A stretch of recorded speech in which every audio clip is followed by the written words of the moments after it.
Bonjour, bonjour, encore une petite vidéo sur les équations et on va voir aujourd'hui comment on peut utiliser l'informatique et notamment le logiciel GeoGebra pour résoudre des équations.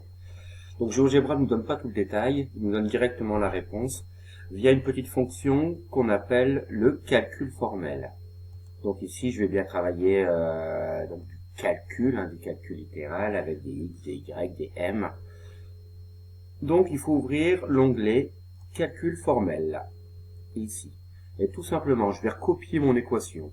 Et je vais demander à GeoGebra de me la résoudre. Et j'ai perdu ma souris, ça bug. Alors, voici, elle est revenue, on peut continuer. Donc, je vais tout simplement recopier mon équation et je vais demander à GeoGebra de faire le travail à ma place. Donc, je prends, ici la première, l'équation A. Donc 2x plus 5 égale 15 moins 3x. Je vais appuyer sur la touche Entrée.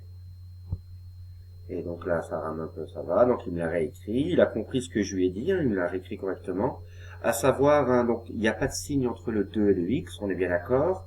C'est une multiplication, c'est 2 que multiplie x. On a un produit. GeoGebra connaît ce langage, connaît. Encore une fois, il connaît rien du tout, il applique juste des algorithmes. Maintenant, ce qui m'intéresse, c'est de résoudre cette équation. Donc, je vais utiliser la fonction résoudre. Et ma solution est 2. Je peux tester rapidement, 2 fois 2, 4, plus 5, 9. Moins 3 fois 2, moins 6. 15 moins 6 égale 9. J'ai bien respecté mon égalité.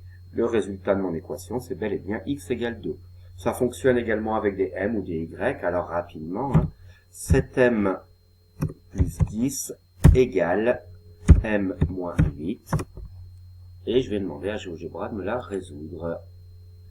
Voilà, m égale moins 3. Il me donne la valeur de m. Il a compris que m était l'inconnu.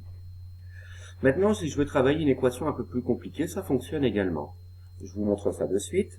2 facteur de 3x plus 4 moins 5 facteur de 1 moins 2x, alors il faut faire attention à ne pas se tromper en copiant, est égal à 7 facteur de 2x moins 3, je ferme ma parenthèse, plus 12. Et là, vous allez voir, quand je vais appuyer sur ma touche Entrée, GeoGebra me reprend toute mon équation, mais sous sa forme développée réduite. On est bien d'accord que pour résoudre une équation de ce genre, on ne peut pas la résoudre directement.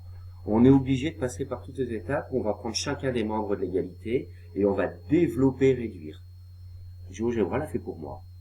Donc si je prends tout le premier membre de mon égalité, sous sa forme développée réduite, ça me donne 16x plus 3. Pareil pour le second membre, ça me donne 14x moins 9. Si vous avez travaillé, si vous voulez essayer, normalement vous l'avez fait dans les exercices qui étaient à faire, vous vérifierez que GeoGebra ne se trompe pas. Je veux maintenant résoudre cette équation, je vais utiliser la touche résoudre. Voici x égale moins 6. Alors je vous invite, si vous voulez vérifier, à remplacer tout partout la lettre x par moins 6 et vous vérifiez que vous obtenez bien la même chose que sur chacun des membres de l'égalité. Voilà, c'en est tout. Ça paraît bête, ça paraît simple, mais au moins grâce à ça, vous pouvez travailler en autonomie et vérifier vous-même vos calculs. Et si jamais il y a une petite erreur ou vraiment certains exercices que vous ne comprenez pas, vous revenez vers moi, je vous donnerai un coup de main. Je vous souhaite plein de courage et trouver la force de continuer à travailler, malgré ces temps un petit peu difficiles de confinement. Voilà. Plein de bonnes choses à vous. À la prochaine. Et c'est ça que je dis.